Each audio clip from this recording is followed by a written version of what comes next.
Acabas de publicar La transparencia del tiempo, que es el motivo de tu visita para presentar ese libro. Un libro que inaugura la cuarta edad de Mario Conde. Anda tachando los días en el calendario. ¿Cómo lo encuentra en este momento de su vida, de su presente y de un poco del presente de Cuba? ¿De mi presente o el de Conde? El de Conde. El de Conde, bueno. O quizás un poco de los dos. No, esto es que se parecen bastante, pero de todas maneras es bueno tener esto, saber, porque hay ahí un pequeño espacio entre el autor y el personaje. Los 60 años de Conde, para él es una edad con la cual tiene una cierta obsesión, porque un poco pone en evidencia el hecho de que ha vivido más de lo que le queda por vivir, de que ha vivido, según él, las 3/4 partes de su vida, porque con suerte le quedan 20 años. Y eso, bueno, le preocupa lógicamente y le provoca una cierta tensión con respecto a las relaciones del mundo en que se mueve, los amigos, sus amores, sus lecturas, sus deseos de escribir y un poco todo esto yo lo utilizo como una manera de también entender lo que significa para mí la llegada a una determinada edad. Mario Conde es un año más viejo que yo, porque en la primera novela lo puse en el año 54, no pensé que fuera a ser un personaje que me fuera a acompañar durante tantos años. Después hice algo para tratar de solucionar un poquitico ese desfasaje, y es que Mario Conde cumple años el mismo día que yo, el 9 de octubre. Aquí en esta novela celebra su cumpleaños de una manera un poco más controlada por una serie de circunstancias que ocurren en el libro. Pero su mirada sobre la realidad es una mirada que tiene, siempre ha tenido un elemento de desencanto, de pesimismo, y esto se va incrementando con la edad y con el tiempo histórico que está viviendo. Un tiempo histórico en el que él ve como toda una serie de sueños que fueron posibles en una época y que se perdieron definitivamente después, pues incluso van siendo transformados por una sociedad y por un tiempo en el que comienzan a aparecer fenómenos que son relativamente nuevos para la realidad cubana, aunque no sean nada nuevo a nivel universal. Y ahí hay dos miradas a dos mundos que se van haciendo distantes, que es un mundo en el que se va acumulando pobreza y un mundo en el que van apareciendo destellos de riqueza. Y tiene que ver con esta dilatación del tejido social cubano que estamos viviendo en estos momentos. Sí, bueno, en La transparencia del tiempo también Conde en un momento pasa por un lugar, lo señala y dice que por ahí pasaron los principales escritores cubanos y que ellos son de alguna forma los que inventaron el país, ¿no?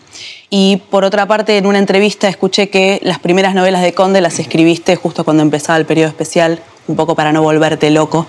Y te quería preguntar si Mario Conde justamente es una forma de seguir inventando Cuba o de hablar de esta Cuba diferente a la anterior.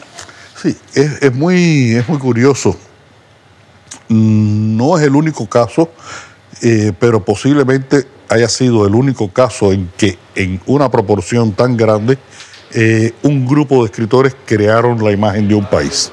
Eso ocurre en la década del 30 del siglo XIX.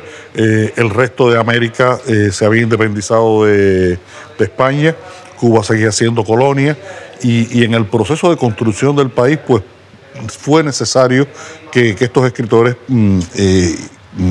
conformaran una imagen de un espacio común, y ese espacio común fue la ciudad de La Habana. Y en ese lugar donde Conde lo menciona, era un sitio por el que pasaban algunos de esos escritores: José María Heredia, Domingo del Monte, el Echevarría, José Antonio Echevarría, el nuestro.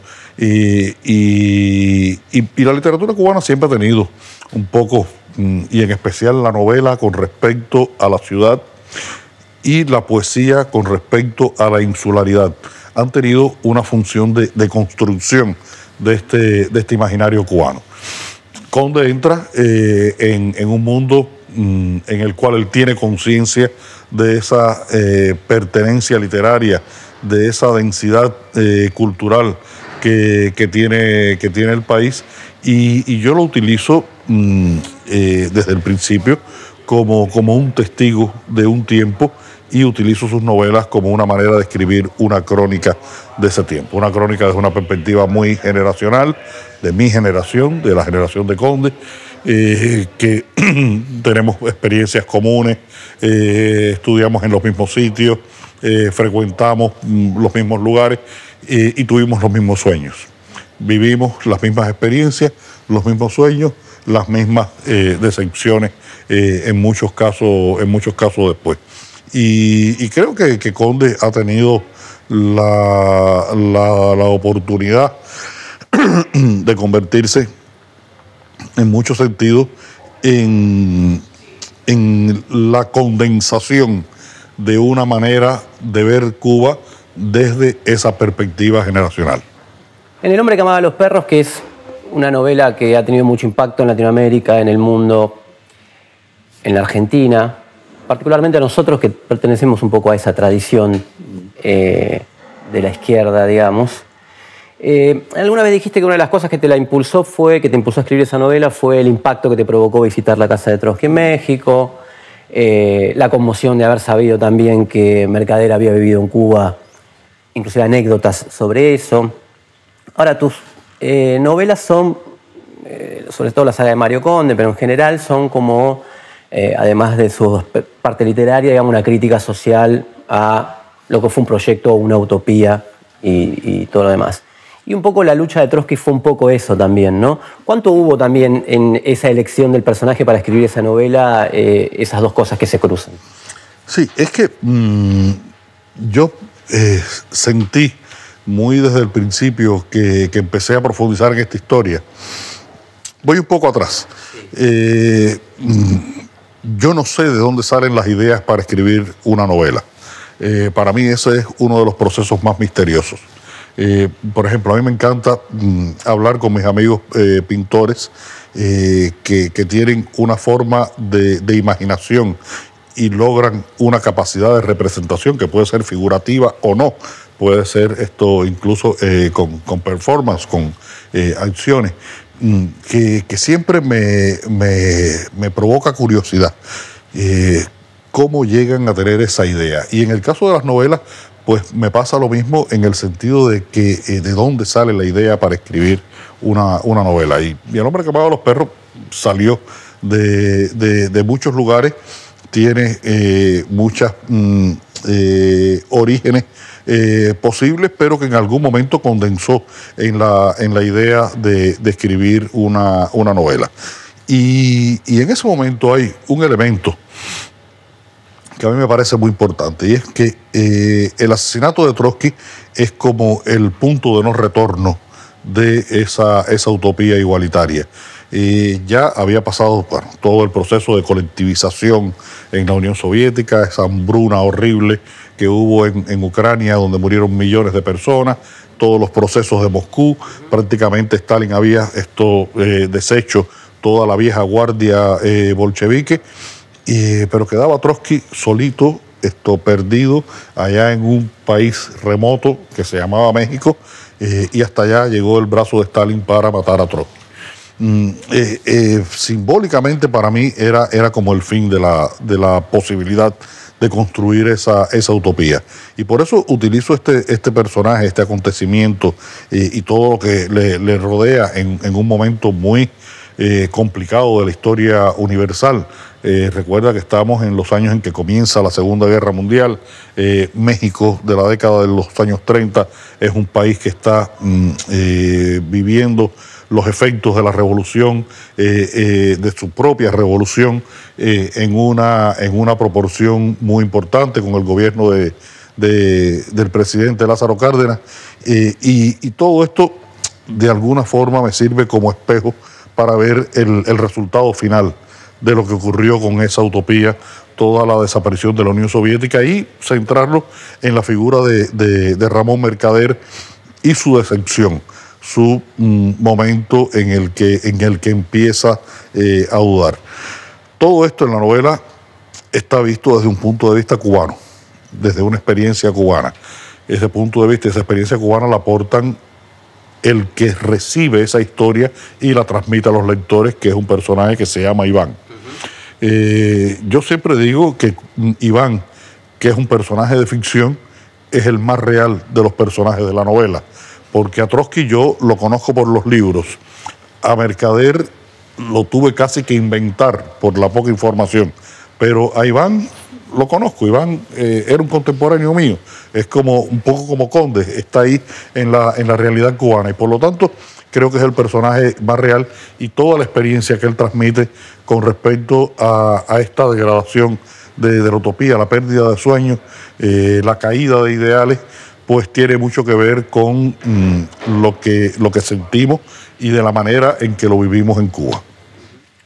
Y ahí, digamos, se notan lecturas de esa gran biografía de Deutscher, la trilogía que escribió Deutscher sobre Trotsky, los propios escritos de Trotsky.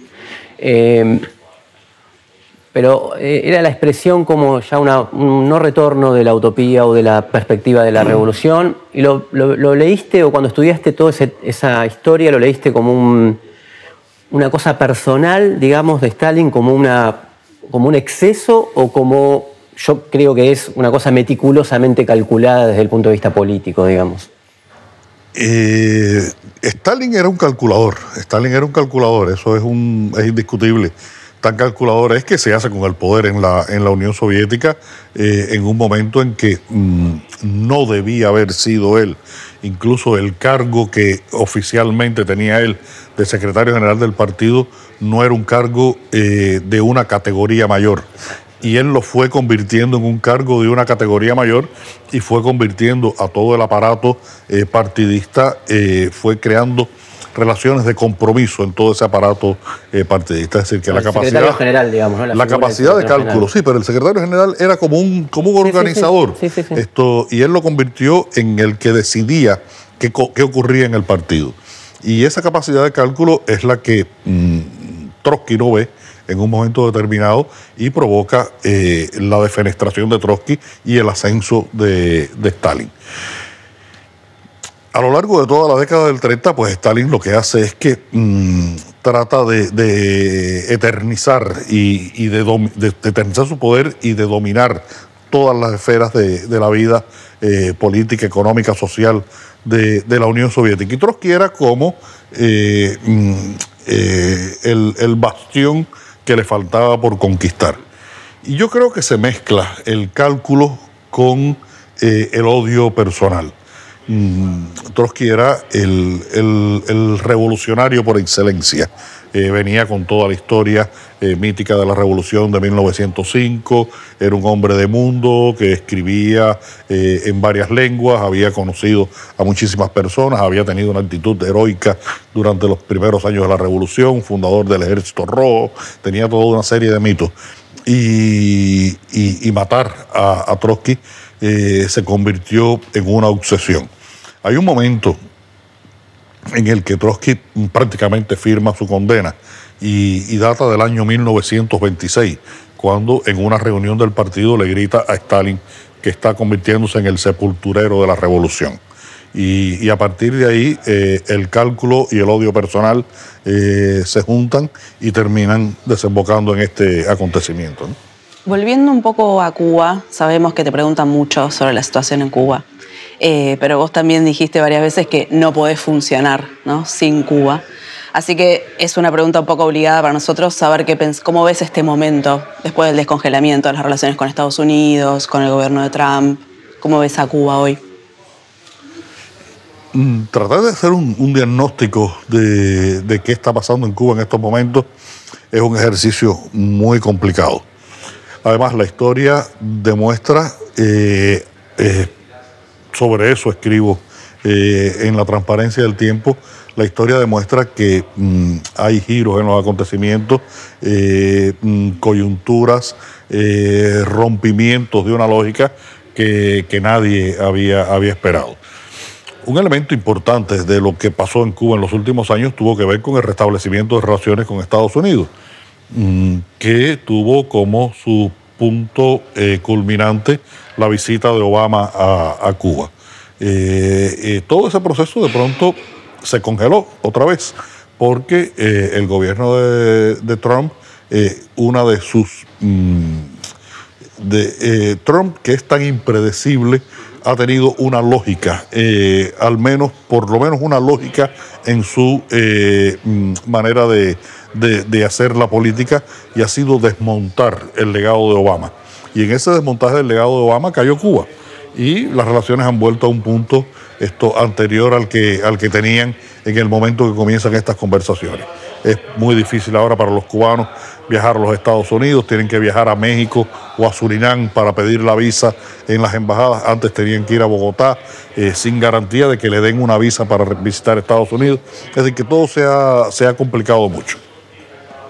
Y lo que parecía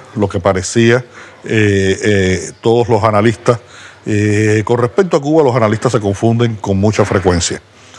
Tenemos una maldición o una bendición en ese sentido, pero se confunden con mucha frecuencia. Ustedes, tal vez, tú eres muy joven, no recordarás, pero te lo voy a citar y tal vez lo recuerdes, que a principios de los años 90 salieron varios libros que tenían como título, más o menos, las horas finales de Fidel Castro. Y Fidel Castro se murió en su cama hace 2 años, tranquilamente, y se mantuvo el sistema. Y la lógica de los análisis decía que la política de Obama había sido que era una política amigable, pero con un objetivo final muy definido, que es tratar de desmontar el sistema cubano. Era establecer relaciones, comenzar un clima de distensiones entre Cuba y los Estados Unidos, y lograr en los Estados Unidos después, con un gobierno de Hillary Clinton, el desmontaje del embargo. Porque el desmontaje del embargo va a ser el elemento que realmente va a desestabilizar a Cuba. Yo no sé cómo los asesores de los presidentes norteamericanos no lo ven, porque me parece muy claro una invasión masiva del mercado norteamericano a Cuba, un país que tiene tantos problemas económicos, tantas deudas económicas en infraestructura, en construcción, en tecnología, puede ser algo que desestabilice al país. Pero bueno, llegó el gobierno de Trump y todo esto se congeló. Ahora mismo entonces hay un nuevo gobierno en Cuba. Por primera vez no es presidente ni Fidel ni Raúl, o primer ministro. Se está discutiendo una nueva constitución, se está tratando de modernizar el sistema social cubano, porque el sistema político se mantiene inalterable. Y en mi opinión, yo no soy economista, no soy sociólogo, creo que los cambios que se están tratando de introducir siguen resultando insuficientes. Cuba necesita no una terapia de choque, pero sí necesita una inyección de realismo económico que de alguna manera Raúl Castro trató de introducir y no fue posible, porque el gran problema que tiene Cuba es la economía. Y como tiene ese gran problema, el día en que sea posible que, por ejemplo, se desmonte el embargo, la economía cubana va a ser tan débil que no va a poder soportar el primer round de la pelea. Y por ahí vamos viendo, hay cosas que tienen que ver con la sociedad, como es lo de el matrimonio igualitario, la propiedad del matrimonio igualitario, otras que tienen que ver con la economía, como es el reconocimiento de la propiedad privada, otros que tienen que ver con la ideología, que fue muy simpático que se discutiera mucho si había que decir en la construcción que Cuba era una sociedad socialista que trataba de construir, que construía el comunismo, ¿no? Como estaba en la Constitución de 1976.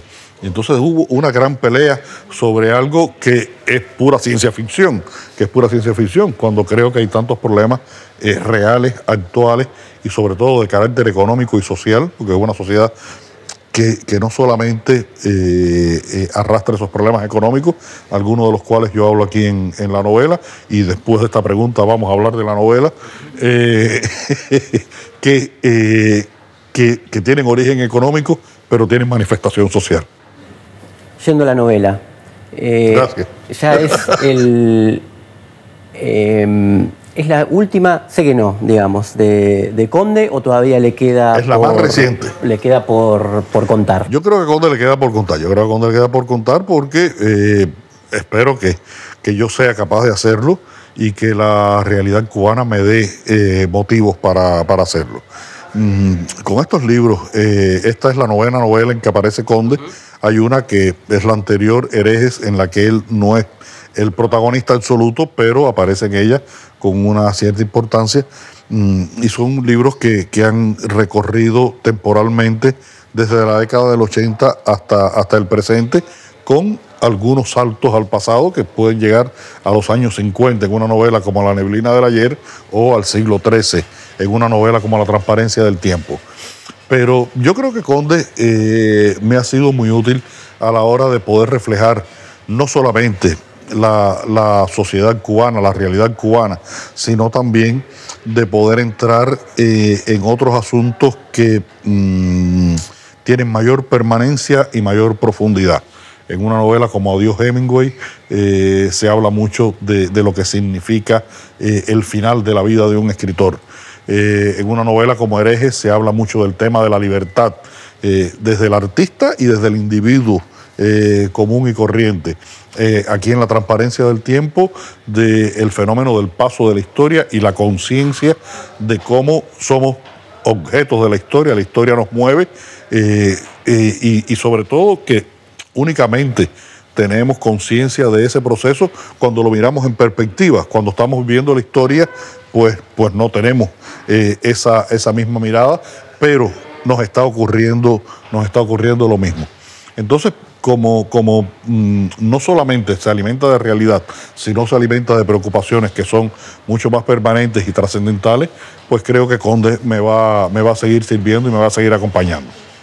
Sí, una cosa que me llamó la atención de La transparencia es que quizás por el momento a la vida de Conde uno espera que tenga mucho peso la nostalgia, que es algo que está muy presente siempre en sus novelas, pero en esta también está presente, bueno, además del presente, también el futuro, quizás con esta idea de su amigo el conejo, o sea, esa indecisión, con qué va a pasar con ellos, o sea, está muy presente esta idea de futuro.